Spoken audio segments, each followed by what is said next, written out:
Hello दोस्तों, स्वागत करता हूं आप सभी लोगों का आपके अपने यूट्यूब चैनल आईएएस बाबू प्लस मेडिकल पे। दोस्तों, आज हम डीएमएलटी, बीएमएलटी या जो बिहार लैब टेक्नीशियन 2025 की तैयारी कर रहे हैं उन सभी के लिए 10 महत्वपूर्ण प्रश्न लेकर के आया हूं।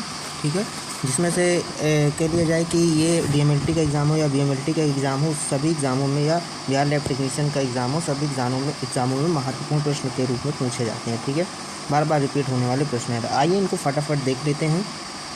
क्वेश्चन नंबर पहला क्या कह रहा है कि ब्लड में किस प्रकार का ऊतक पाया जाता है। ठीक है, पहला ऑप्शन क्या है, मस्कुलर टिश्यू, तीसरा एपिथेलियल टिश्यू, चौथा नर्वस टिश्यू और पांचवा कनेक्टिव टिश्यू। तो हमारा जो ब्लड में ऊतक पाया जाता है वो हमारा कनेक्टिव टिश्यू पाया जाता है। कौन सा टिश्यू पाया जाता है? कनेक्टिव टिश्यू पाया जाता है। तो हमारा ऑप्शन कौन सा सही हो जाएगा? हमारा ऑप्शन डी राइट हो जाएगा। ठीक है दोस्तों, आगे बढ़ते हैं अगले क्वेश्चन की तरफ। ठीक है, क्वेश्चन नंबर 2 क्या कह रहा है? क्वेश्चन नंबर 2 कह रहा है कि ब्लड का पीएच कितना होता है। ब्लड का जो पीएच होता है वो कितना होता है? ब्लड का पीएच अराउंड 7.3 से 7.4 तक होता है। तो इसके नियरेस्ट जो होगा वही हमारा आंसर सही होगा।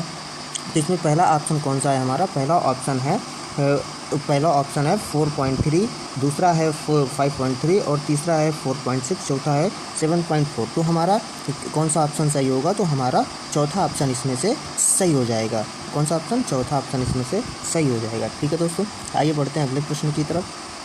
अगला प्रश्न क्या कह रहा है?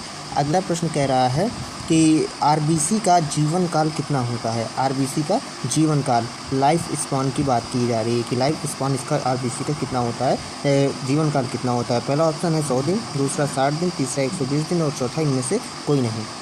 तो इसका सही आंसर हो जाएगा हमारा चौथा, तीसरा 120 दिन। जो आरबीसी होती है वो 120 दिन में क्या हो जाती है? ख़त्म हो जाती है, डिस्ट्रॉय हो जाती है और फिर दूसरी आरबीसी बनना शुरू होती है। ठीक है,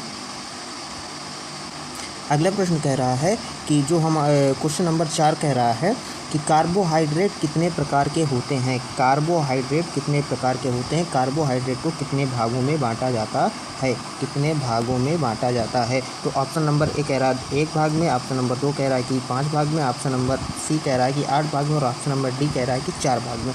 तो दोस्तों, जो हमारा कार्बोहाइड्रेट होता है, जब हम क्लासिफिकेशन ऑफ कार्बोहाइड्रेट पढ़ते हैं तो कार्बोहाइड्रेट को उसमें 4 भागों में बांटा जाता है। कितने भागों में? 4 भागों में बांटा जाता है। ठीक है, फिर इसका कैसे बांटा जाता है ये वीडियो हम डिटेल वीडियो में देखेंगे। ठीक है, आइए बढ़ते हैं अगले प्रश्न की तरफ। अगला प्रश्न क्या कह रहा है? अगला प्रश्न कह रहा है कि मोनोसैकेराइड का उदाहरण निम्न में से कौन सा है। मोनोसैकेराइड जो हमारा कार्बोहाइड्रेट होता है उसमें से मोनोसैकेराइड का कौन सा उदाहरण इसमें से है? Option number A glucose, B sucrose और सी ग्लाइकोजन, डी लैक्टोज। तो जो हमारा इसमें से सही ऑप्शन हो जाएगा वो हमारा ऑप्शन नंबर ए हो जाएगा। ग्लूकोज जो हमारी होती है वो मोनोसैकेराइड होती है। ठीक है, आइए बढ़ते हैं अगले प्रश्न की तरफ। प्रश्न नंबर 6 क्या कह रहा है? प्रश्न नंबर 6 कह रहा है कि ट्राइवोज क्या होती है? हमारी शुगर होती है। ट्राइवोज शुगर में कार्बन की संख्या पूछा है कि कार्बन की संख्या कितनी होती है। Option number A 5, option number B 6, option number C 3, option number D 10। तो हमें बताना है दोस्तों कि ट्राइवोज में कार्बन की संख्या कितनी होती है। तो कार्बन की संख्या हमारी 3 होती है। कितनी होती है?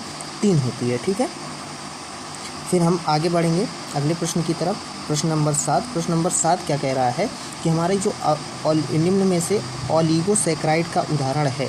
ओलिगोसैकेराइड का उदाहरण कौन सा होता है? Option number A glucose, sucrose, raffinose और माल्टोज। तो हमारा जो इसमें से ओलिगोसैकेराइड का जो उदाहरण है वो कौन सा है? तो इसमें हमारा ऑप्शन नंबर सी सही हो जाएगा। कौन सा ऑप्शन सही होगा? ऑप्शन नंबर सी। रैफिनोज जो होती है वो हमारी ओलिगोसैकेराइड की क्या होती है?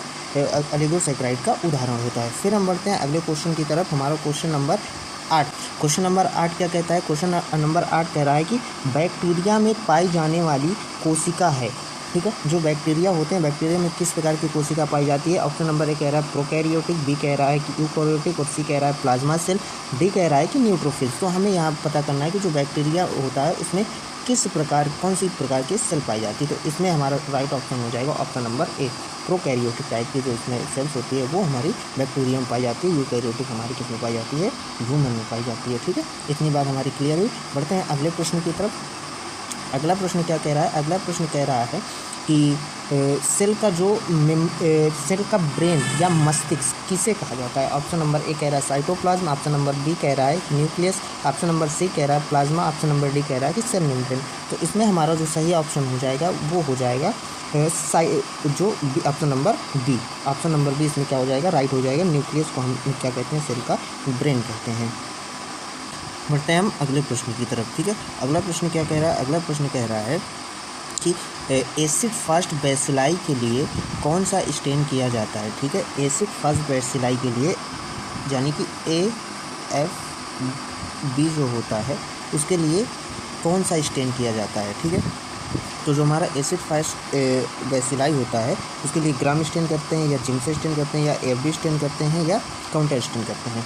तो दोस्तों यहाँ पे ऑप्शन गलत हो गया। यहाँ पे AFB की जगह आप लोग कर लीजिएगा ZN स्टेन। क्या कर लीजिएगा? ZN stain. तो हम AFB के लिए हम कौन सा स्टेन करते हैं? ZN स्टेन करते हैं। इसका ऑप्शन नंबर सी सही हो जाएगा। ठीक है दोस्तों, यहाँ पे आप लोग करेक्ट कर लीजिएगा। AFB एसिड फर्स्ट बेसिलाई का फुल फॉर्म होता है। ठीक है, जो ऑप्शन नंबर सी पे लिखा है यहाँ पे हम लोग ZN स्टेन करते हैं। कौन सा स्टेन करते हैं? ZN स्टेन करते हैं। ठीक है, ठीक है दोस्तों, thanks for watching guys. Like share and subscribe for more paramedical videos. अगर आप लोगों को मेरा वीडियो अच्छा लगा हो तो वीडियो को लाइक करें, शेयर करें और अपने दोस्तों के साथ सब्सक्राइब करें। धन्यवाद।